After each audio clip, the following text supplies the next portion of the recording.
Most Christians today know about Easter, but what if I told you that early Christians didn't call it that? They called their day of remembering Jesus' resurrection Pascha, the Greek and Aramaic word for Passover. This isn't just semantic trivia, it reveals a profound disconnect between our modern celebrations and the early church's faith. A disconnect that might be robbing us of some of the spiritual richness that Jesus intended for his followers. For many believers, the connection between the Lord's Supper and Passover feels like a vague footnote. But in the Gospels, especially Matthew, Mark, and Luke, Jesus is clearly sitting down with his disciples for a Passover meal. In Matthew 26, verse 17, we read, "Now on the first day of unleavened bread, the disciples came to Jesus saying, 'Where will you have us prepare for you to eat the Passover?'" You can also see in Mark 14, verse 12, and Luke 22, verse 15, where similar statements are made. Throughout the meal, Jesus makes remarks such as, "This is my body, this is my blood." That wasn't abstract theology, it was Passover language. And yes, John's gospel potentially presents a different timeline, suggesting that Jesus died on the day the lambs were being slaughtered. But we'll leave that debate to the scholars. Regardless of which side of the debate you fall on, the meal was undeniably Passover themed. The bread, the wine, the covenant making. It wasn't a random dinner. And Jesus' call to action to do this in remembrance of me, it instructed his disciples to remember him each time they celebrated the Passover meal from that point forward.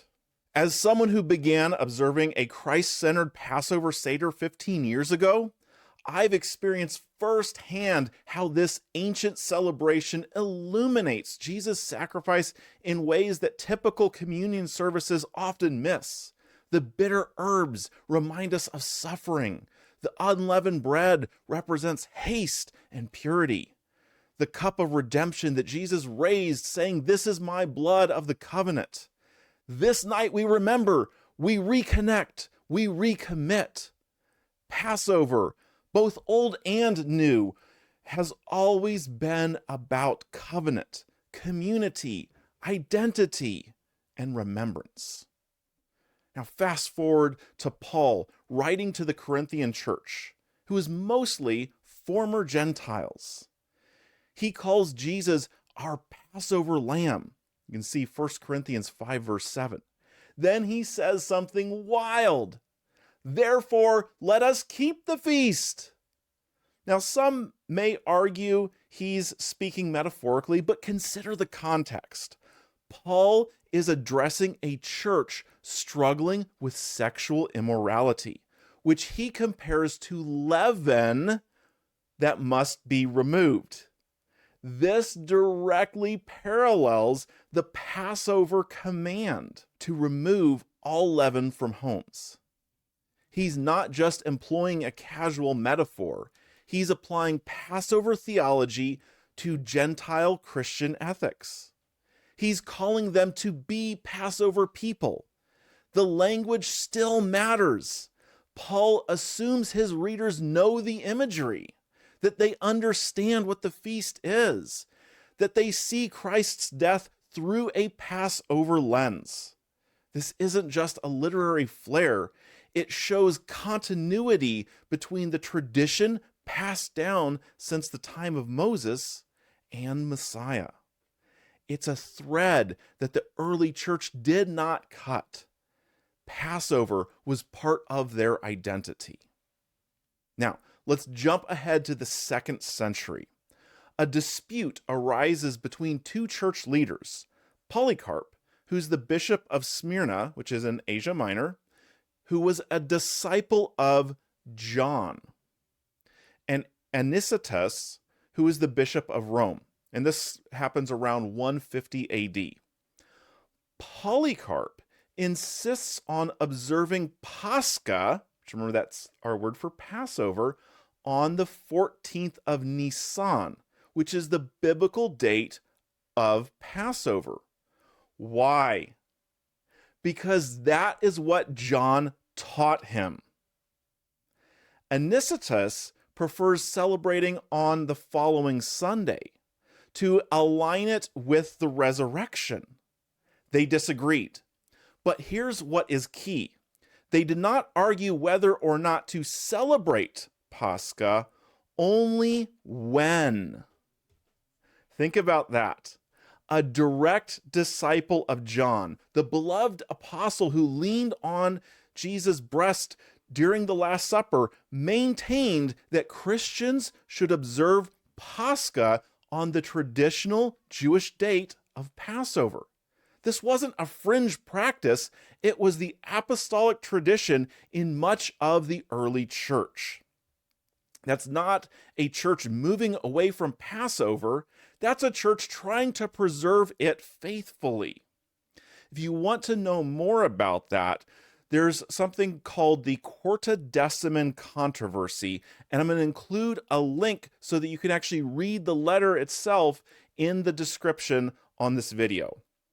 Now, Quartodeciman literally means 14thers, those who kept Pascha on Nisan the 14th.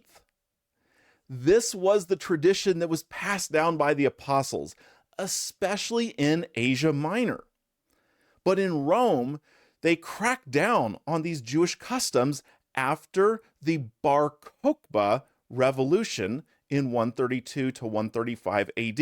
And if you're not familiar with that, that was where another Jewish person declared themselves to be the Messiah, gathered a large following, and there was a lot of animosity towards any Jewish people who believed that Jesus was the Messiah. And it developed a huge rift between the non-Yeshua believing Jews and the ones who did believe in him.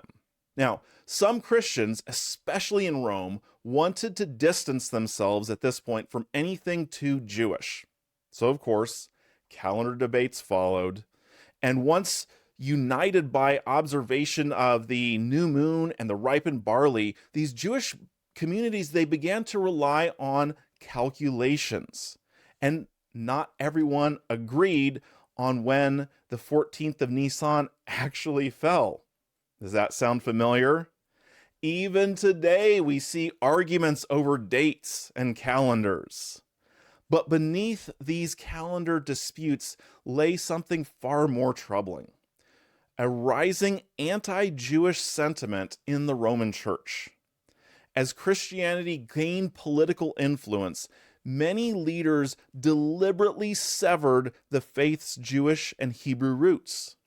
A theological amputation with consequences that we are still living with today. By 325 AD, Constantine had legalized Christianity throughout the Roman Empire, and he wanted unity. The Council of Nicaea met, and they did not ask, should we celebrate Pascha? That was already settled. They asked the question, how do we determine when to celebrate it? And of course, Constantine made his opinion loud and clear. It is unworthy to observe that most sacred festival in accordance with the practice of the Jews, who have impiously defiled their hands with enormous sin. Those words shock the conscious even to today. However, the key takeaway is that it wasn't about aligning with paganism. The changes that occurred there were about severing ties with Judaism, politically, culturally, and with the calendar. This deliberate separation wasn't merely administrative, it represented a theological shift as well. By disconnecting the celebration of Christ's death and resurrection from its Passover context, the church began to lose sight of the crucial symbolism and meaning that Jesus himself emphasized. And so the church fixed the date based on the spring equinox and the full moon, removing it from the biblical calendar entirely. So, you're probably asking, where does Easter come from? This is where things get a bit murky. In most of the Christian world today, Greek, Spanish, French, Italian, Russian, and almost every other language, the celebration is still referred to as Pascha, or a word derived from the term Pascha. It's only in Germanic and English-speaking regions that the word Easter took hold. It's likely that it's connected to the old High German word Ostern, which means to rise, and some link this to the spring goddess named Eostra, but the evidence is kind of thin. And honestly, there's a much bigger issue here than the name. It's that we've forgotten the original meaning. Let's be honest. Regardless of where you stand on the name of Easter versus Pascha versus Passover, chocolate bunnies, pastel eggs, marshmallow chicks have absolutely nothing to do with Jesus rising from the dead. They're fun for some people, they're cultural, but they're overshadowed by something far more powerful. Jesus is our Passover lamb. That truth deserves more than candy and tulips. When we replace the rich symbolism of Passover, bitter herbs, unleavened bread, the sacrificial lamb, with chocolate and bunnies, we're not adding innocent cultural traditions. We're substituting lifeless distractions for compelling symbols that Jesus himself chose. These commercialized traditions, regardless of their origin, detract from us remembering Jesus, remembering the new covenant, the blood shed, our new identity, the resurrection, from remembering that we are called to be Passover people, people set free from the chains of this world. So, should we keep Passover? That's the real question. Jesus celebrated Passover and redefined it around himself. Paul taught the Gentiles using Passover imagery. The early church fought to preserve its timing. And even those fiercest debates in the 2nd through 4th century, they weren't about if it should be celebrated, but when to celebrate it. Maybe it's time we remembered that. What might this look like practically? I'm not suggesting that we abandon celebrating Jesus' resurrection on Sunday. After all, that's the day he rose, and turns out there's actually a biblical feast associated with that day. But what if we also hosted Christ-centered seders in our homes on Passover, as the disciples did? What if we incorporated Passover elements into communion services, if we're doing those? What if we taught our children the connections between the Exodus and salvation? What if we studied those Jewish and Hebraic roots of our faith with humility and appreciation? This isn't about legalism or cultural appropriation. It's about reconnecting with the rich theological context Jesus intentionally chose for our remembrance of him. Because when Jesus said, "Do this in remembrance of me," he wasn't giving us a new tradition. He was giving us a new identity. We are Passover people. If this exploration of the forgotten roots of our faith has sparked something in you, I'd love to hear about it in the comments. How might reconnecting with Passover enrich your understanding of Jesus' sacrifice? And don't forget to like this video and subscribe to the channel for more deep dives into our faith's ancient foundations. In the description below, you're going to find a link not only to the Quartodeciman controversy, but also a link to my free guide, Why Passover Matters. It's filled with practical tips on ways to share the beauty of Passover with your friends and your family. Let's rediscover the richness that Jesus intended for us together.